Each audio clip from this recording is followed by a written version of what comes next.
Welcome back, WNST, Towson, Baltimore, and Baltimore Positive. I got the new swag out in time for the holidays and delivering it to Luke Jones's door and Dennis Colatzos and Don Moeller and our team here. I want to give a shout-out to our friends at DeHarka Brothers. We are doing this incredible holiday promotion. Even Cleveland Browns fans here locally can participate in this. Order 8 pints, get $15.70 off, just $40.30 delivered to your door. It's the most delicious ice cream in the world. I went over and watched them make the honey graham earlier this week. I was like under the spigot when they were doing the eggnog on Tuesday before the game, and I now have it in my freezer. So we're going to be talking about it around here. It's one click away out at the new Baltimore Positive. If you're in Cleveland or elsewhere, you can also order crab cakes. Our partners at Costas do that all over the country. I want to give Nick and Pete a shout-out for being long time supporters and friends. I'm going to have a little cream of crab soup in their honor here this week. Well, we've had Wednesday afternoon football. We've had Tuesday night football. This week we're going to have Monday Night Football in the land of Cleve, the 9-3 battle-tested Cleveland Browns. Scott Petrak joins me from the Chronicle, Telegram, and the Medina Gazette. Also at BrownsZone. You are a frequent flyer with my leg lamp here, Petrak. And every time I get together with you and Ryder and Munch, Red Guy, the Cleveland Mafia, as I call all of you. I'll throw Zastidal in there for good measure as well. If I could find Steve Everett, I'd pull him in. But, the team stunk forever. This is a kind of a glorious thing. I mean, I love coming to Cleveland. I'm going to miss my breakfast in Tremont and visiting the Christmas Story House and all the goodness you have there in the land of Cleveland. I'm not coming this Monday. I'm disappointed, but what a night it would be, right? Packed house, seats, Monday night, the Ravens come in with the MVP, and you can knock us out of the play. Like all of that, and I don't know, man. This is a shame on Monday, what this is. Yeah, it's definitely not going to have the same atmosphere. There's no doubt about it. I'm to the point where I'm just not getting upset about things that aren't the way they used to be. Ohio State, Michigan isn't playing this week, and I know that's a much bigger story. Yeah, I know there's a ton of people upset about that, but there's a lot worse things going on in the world. So, yeah, it's going to be not the same Monday night, but it's still Monday night. It's still Browns-Ravens. We're still going to be able to see the game. I think that's kind of cool, and it's a huge game. And you're right, the Browns could, if not knock out the Ravens, give them a huge blow to their playoff chances while solidifying, the Browns at 10-3 and legitimate. Well, 10-6 from our number, just given where the Ravens are in the AFC. And the Ravens beat the Browns soundly, when they were a full team. I've been throwing this around with Luke, and look, you've watched from the outside the COVID thing, how it's affected the team. They haven't been very good. Stanley gets hurt. Boyle gets hurt. Yonda's long gone. Hayden Hurst is long gone. And, Lamar's not throwing the ball well. Lamar wasn't healthy a month and a half ago. So all of these things have conspired against the 14-2 Ravens to say that last year's a long time ago.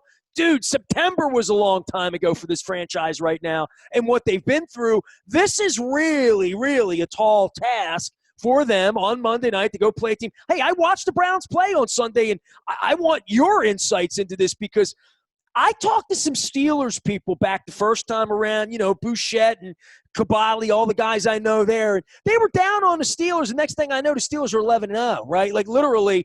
And I know all of you were a little bit down on the Browns first time around, and they got skunked. And you're still trying to figure out if this coach can coach and all that.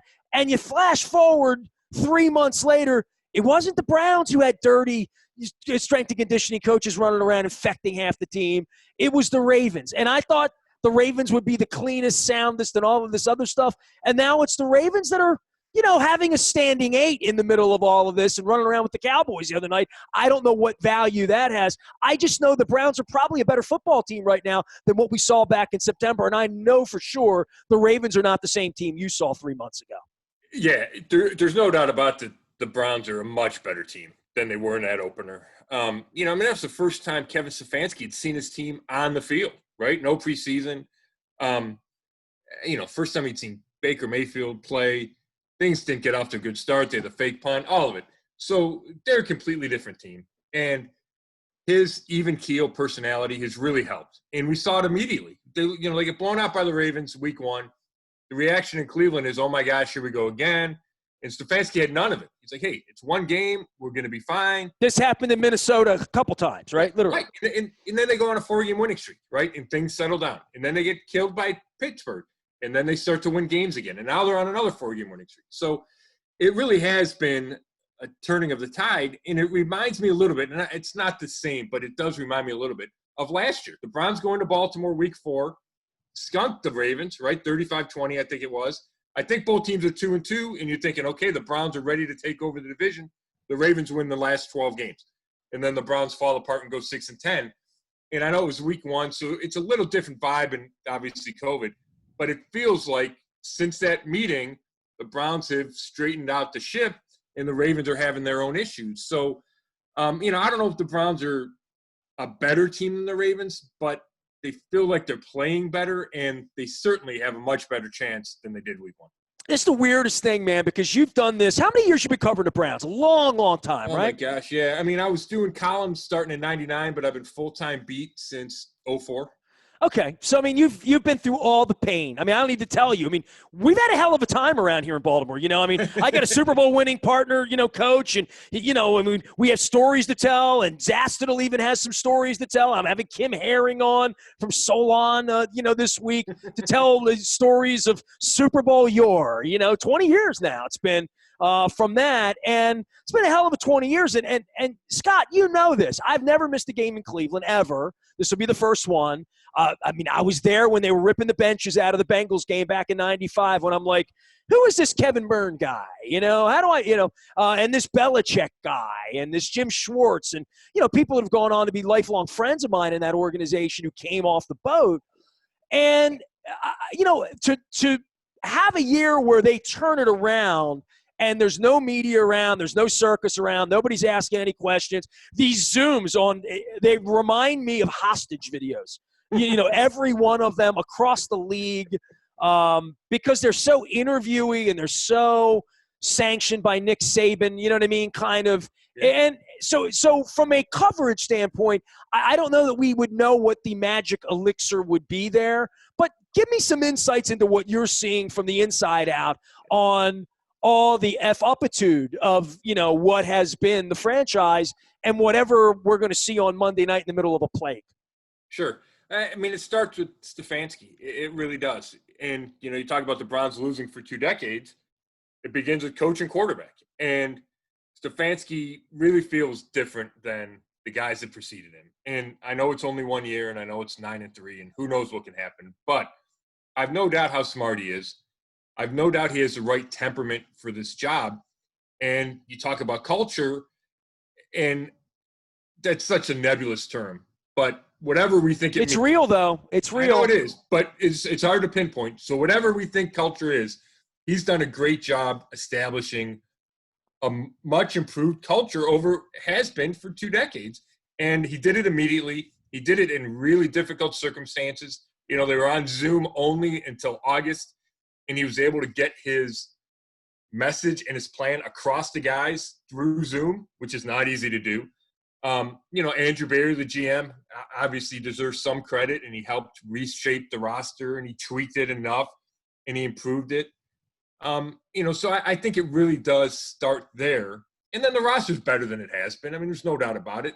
Baker Mayfield is playing much better now, and at least even when he struggles, they have a quarterback that's not a disaster, right? And then when he plays like he did against Tennessee, they have a guy that looks like a top 10 quarterback. And then you go across the roster. The offensive line is much better. They got a couple of playmakers in Myles Garrett, Denzel Ward, who's hurt, but a couple of big-time playmakers on defense. So, we all know their names because they draft in the top 10, for 25 years. So we all know Big Money and Tim Cat. We can go through the whole list of all the names, right? But this particular group is caught on. And look, I remember a couple 3 years ago when let's see, you had the center, you had Kevin Mack, you had Joe Hayden, you had a Hall of Famer left. I mean, you had player. I mean, it's never been a lack of, who are these guys, right? They've drafted a bunch of Terps. You've had several Ravens, Kokinas, Savage, Pettin all running the organization. I mean, from familiarity, it's all there. And then at the end of the day, those players don't pan out, or they go off to Pittsburgh like Hayden, still run around and play well. Yeah, well, I mean, there's been deficiencies across the organization. Ownership has not been great. The GMs have come in and either not gotten enough time or gotten the time and been bad. Coaches haven't. Yeah, obviously, we've seen the string of coaches. But, like, when you mention all those guys, first of all, they never had a quarterback. Derek Anderson played well for one season, and they went 10-6. And then they really haven't gotten good quarterback play since then for any consistent amount of time. But there hasn't been stability. And I think that the fact that Andrew Berry and Kevin Stefanski and Paul DePodesta seem linked, and we talk all the time about being, the organizational structure and being on the same page, that seems legitimate when in the past we could see the coach and GM going to be butting heads. Like, it wasn't any mystery when that happened, and I don't know if that'll happen anymore. So, quarterback organizational stability has a lot to do with it. And then you mentioned the roster. The roster's better than it used to be. Yes, at times they would have some guys, but not this depth and not the continuity that I think has started to take hold, I think my man Pettin would have made it had it not been for Johnny Football. Man, Maybe. there's a name, right? Maybe. Like, what the hell? I can't believe I just came up with that, right? Like, that was the last time they were any good. Is in 2014 they start 6-3 and 7-4. Brian Hoyer's playing pretty well at quarterback, and then they make to move. They make to move to Manziel, and it sabotages everything. Pettin knows he's done. He doesn't have final say. He loses Kyle Shanahan. So, I mean, you can play that game. Okay, if Pettin got longer chance, might he have been the guy? Well, I'm wondering if this is real or not. You know what I mean? I'm wondering next year, are the Browns going to be maybe not 9-3, but how about 8-4? Are the Browns going to be 8-4 and 7-5 and 9-3 the next 3 years because we're really used to them being 2-10? You know what I mean? Like, and for our purposes, it really affects things. And my boy Mark Messina came on this week. He wrote a book, so I want to plug his book, A Mile in Her Shoes. I hope everybody goes out and finds the piece. We did a long-form Sammy Hagar versus David Lee Roth discussion of Eddie Van Halen, as well as his brother's Hall of Fame credentials and all of that stuff. But, he got in, and he's not a Steelers fan. He's a Cowboys fan, which is why I brought him on this week. Even though he lives in Williamsport, he's a Cowboy guy. But he's like, the Ravens and the Steelers have had it so easy because the state of Ohio has made it easy for 25 years. And the Bengals had their piece, and look, we saw Andy Dalton on Tuesday night, and I got some sweats because Andy Dalton screwed me a couple times.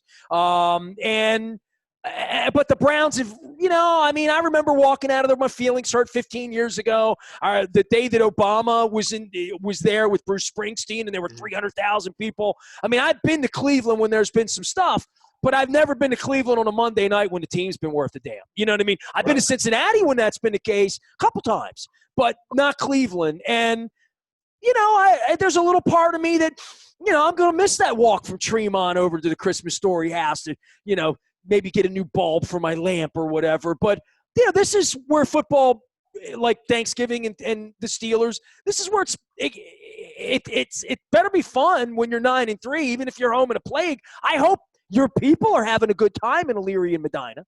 Yeah, I mean, they are. It's obviously it doesn't feel the same, right? I don't run into fans, right? Because I'm not out. Right. They're not at the stadium. I mean, like Monday night would be a scene. And it's just not going to be the same scene. But there is excitement. Whether or not this is sustainable and they go 9-3 next year, I don't know that. I can't say that. But I'll tell you, I do think Stefanski's the right guy. And then the question becomes, is Baker Mayfield the right guy? And if you have those two pieces, like Mike Tomlin and Ben Roethlisberger, you can win a lot of games, right? And we've seen John Harbaugh as a huge piece of what the Ravens have been able to do. So I do think the Browns are going to be a legitimate team for a while and in contention. Now, it's never going to be easy because the Ravens are always going to be good and the Steelers are probably always going to be good. So it's going to be a fight. But I think they're much better positioned to maintain this level. And the fact is, you talked about how long they've been doing this. They've never been 9-3. Since I've been covering this team, they've never been 9-3. So this is already a step or two or three beyond what they've done. And you don't care whether it's real or not. And I guess most of the season, has felt real. I got to ask you, Scott Petrak joining us here. He is at BrownsZone.com and the Chronicle, Telegram, and Medina Gazette. You can follow him at Scott Petrak. That's Petrak out on the Twitter thing, and tens of thousands do as well out in northern Ohio. So we test positive. We get the shutdown. We move the game. You're watching that. You're eating your turkey and your sweet potatoes and, all that. And Browns are winning games and feeling good. And your thoughts about the Broncos running around without a quarterback? Your thoughts about the Ravens moving a game 3 times only to have, no one show up, even though they hung in the game? I said this, and, dude, I know what a sports fan you are. I mean, I know you're with the Tribe and LeBron and, all of that. We've seen this cycle now where the NBA finished their thing, the NHL finished its thing, baseball finished its thing, much to the chagrin of everybody not a Dodger at this point. But all of that to me felt like Eddie Feigner. And you seem like an old enough guy to know what I'm talking about when I say Eddie Feigner, that it's a barnstorm. It's a tournament. It's an intramural if you're Ohio State or you're Maryland playing bad. There's no thought there's going to be a Rose Bowl or a national championship or a final. There's none of that. But there is the thought there's going to be a Super Bowl. And along that way, when you start sanctioning NFL games where the 8th string wide receiver plays quarterback in the National Football League, I don't know, man. The Art Modells and the old guys and the Pete Rosells, they wouldn't have gone for that. I mean, they just wouldn't have, because they would have set our shields on it. One thing to play strike games, it's another thing to send the Broncos out without a quarterback and call it the National Football League. I have felt the whole time, I mean, the Des Bryant thing on Tuesday night, this thing could get off the rails very, very quickly and just become whatever college and basketball and football is, which is just an intramural. It's something to do. Because if the games start blowing up in the playoffs, you don't have any legitimacy to it. And none of this has felt like it's had legitimacy until the NFL. And I felt like the NFL had a lot of I felt like they got through the Tennessee thing. Yeah. Where are you on this? Yeah, I think those are good points. I think there's a huge divide between regular season and postseason. And whether or not that is the way it should be, that's how I feel. So if the NFL played a postseason game with a team not having a quarterback, I think your point is legitimate. I don't have a huge problem with the Broncos having to live through that, especially because they brought it on themselves, right? And I feel the same way about the Ravens, right? If we didn't know that a strength coach was messing it all up, then it feels like it's out of their hands. But that's not how it went down, right? So I'm okay with the Broncos playing with the backup receiver in November or early December. It's because they stunk. What if the Chiefs did it? I mean, to me, it doesn't matter who it is. It's well, you sound like Roger Goodell, and I'll hear that, but then there's serving dog food to the Broncos fan base and slapping the NFL logo on it. I've been a little offended by that, and I wouldn't accept the restaurant doing it, or my friends at Royal Farms don't serve me half-baked chicken. I mean, well, but you can't. I mean, what are they going to do? Not play? I mean, they decided to play, and if you're going to play in 2020, we knew week 1 that there were going to be craziness to this season. They told you there's going to be competitive disadvantages. I mean, we could wait until everybody's healthy and play. I guess I didn't believe them. I mean, I guess I believe they valued their product enough that if the team bus went down a ditch, they wouldn't make the team play with half the team. You know what I mean? Like, literally. Why don't the Broncos value the product? Why didn't the Ravens value the product where they could put a team on the field?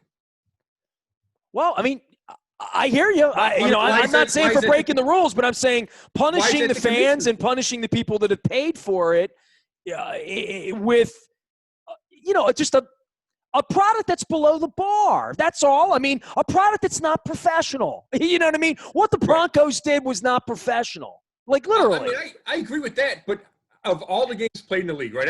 All 32 teams have played 12 games. So whatever that number is, how many times do you think this season there's been that? Twice? Well, and you could say that for if the flu breaks out on a team, or if if they get, or turned ankles happen, with regularity. So I'll hear all that. I hope it doesn't go further than that. I guess that's my point.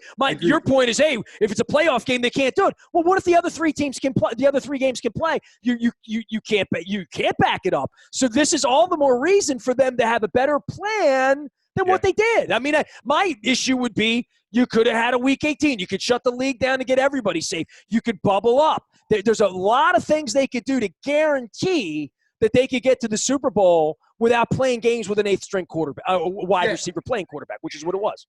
Right. I think there's a chance for a bubble in the playoffs.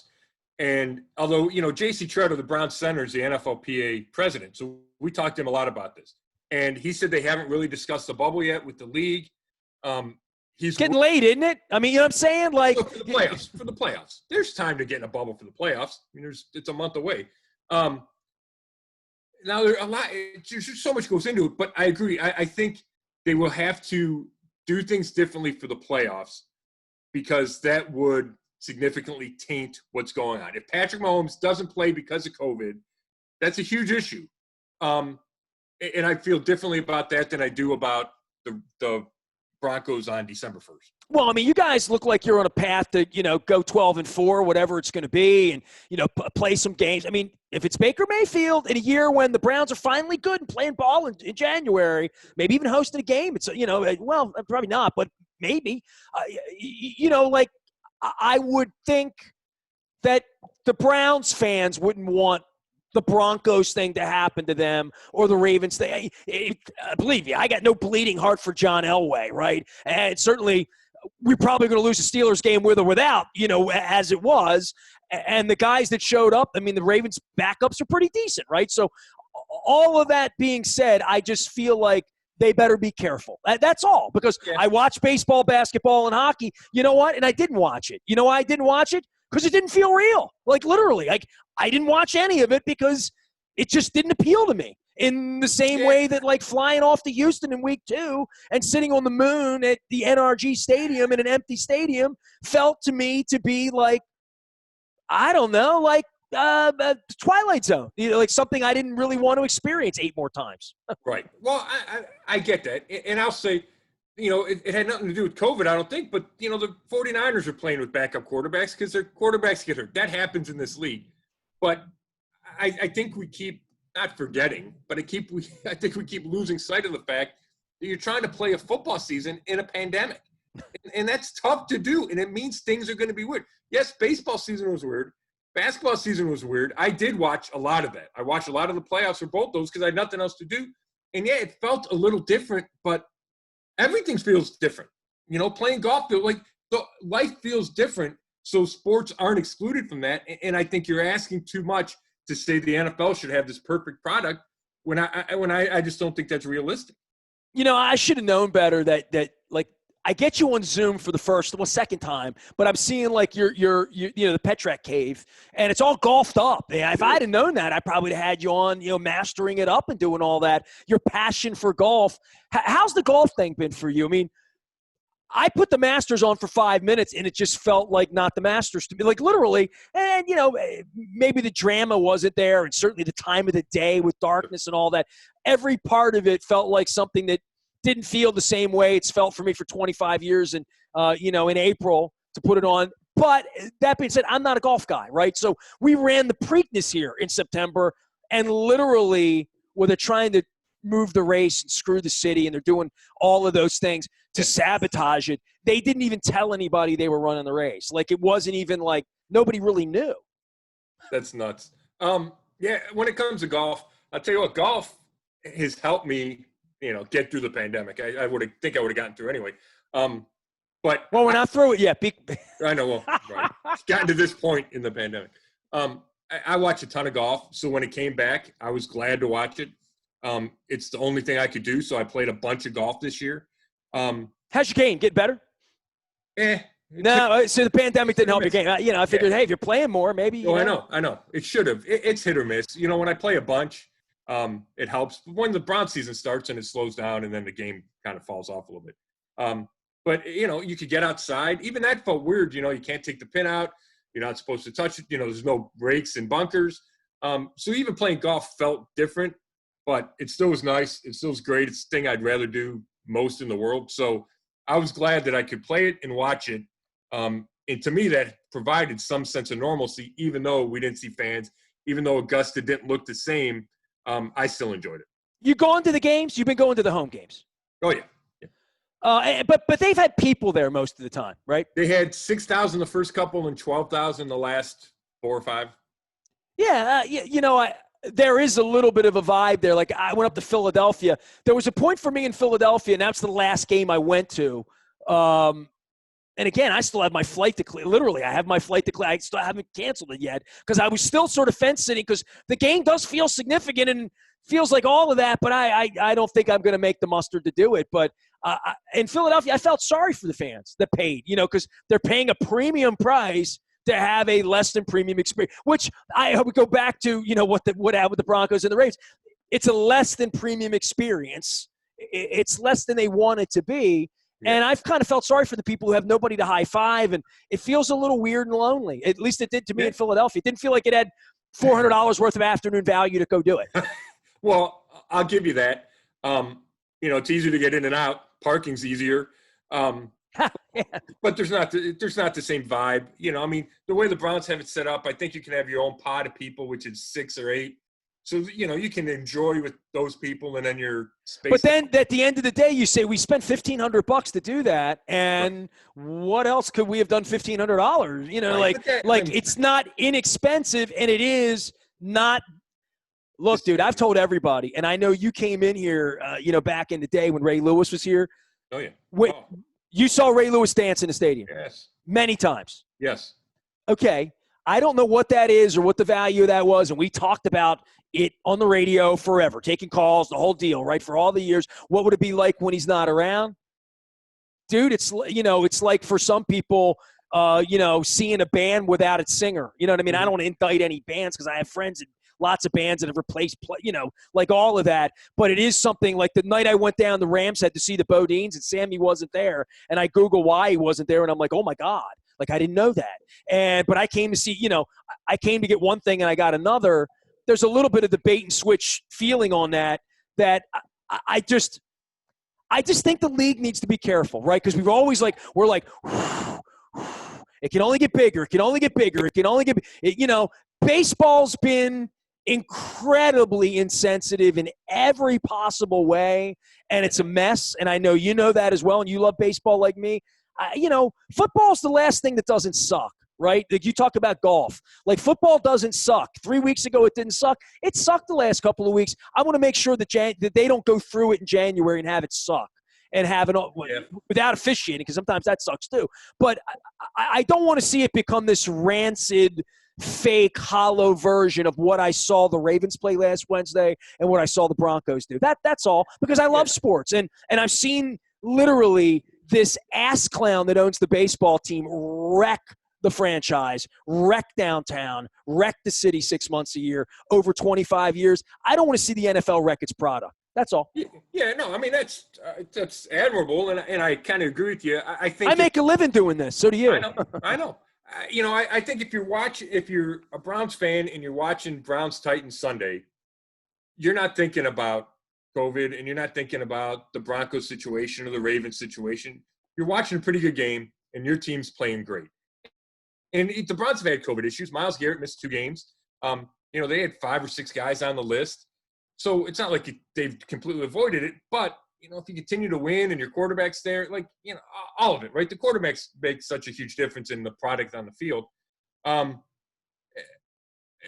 you're right. The atmosphere's not the same. I don't know. I always wonder about people paying a ton of money to go watch a game anyway. I know it feels better when there's 70,000 other people there.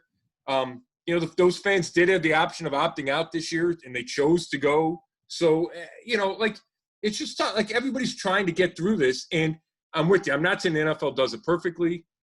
I don't think they do it all. And they do have to be careful because they hold all the cards, and it could get away from them. I'm not saying that at all. I just don't think – I think they've done a reasonably good job getting to this point in the season where they're still on track, right? For a while there with the Titans thing, with the Ravens thing, you're wondering, man, is this season, are they going to have to stop the season? And at least on December, whatever day, December, the middle of December, we don't have to worry. I don't feel like we're in danger of the season not finishing. And I think that's some kind of accomplishment. And I want to be clear, and I'll be clear with everybody on the Eddie Feiner references. I give Eddie Feiner love because I, watched him pitch down at Stemmer's Run and bring in the King in his court and do all that. But I felt like the Preakness was fake. Bob Baffert came on and almost said as much with the races being out of order. The Masters wasn't. None of these things have felt like the thing. The NFL has felt like the real thing. Yeah. I just don't want them to F it up. Literally, for me, for you, for all of us. And I think that they were dancing on the edge of chaos here, and I still think we are. I mean, our mayor shut the city down this morning, Scott. Shut, literally. Restaurants, you can't go in. You know what I mean? So we're going into into the teeth of this thing. And I just, I want them to get the post, and I want us to have a full experience. That's all. Because it's been a really good season. It really has been. Right? No, I hear you. And it's been the one freaking good thing. I mean, and I miss concerts like you miss golf. Dude, I was sitting on Pearl Jam tickets and Stones tickets, and I made the reference that if the Stones came and played in my office here, it wouldn't be nearly as awesome as seeing it with you and 100,000 other people shaking our asses, because we've learned that about the humanity part of it. I even miss Cleveland people, Scott. Well, they miss you too.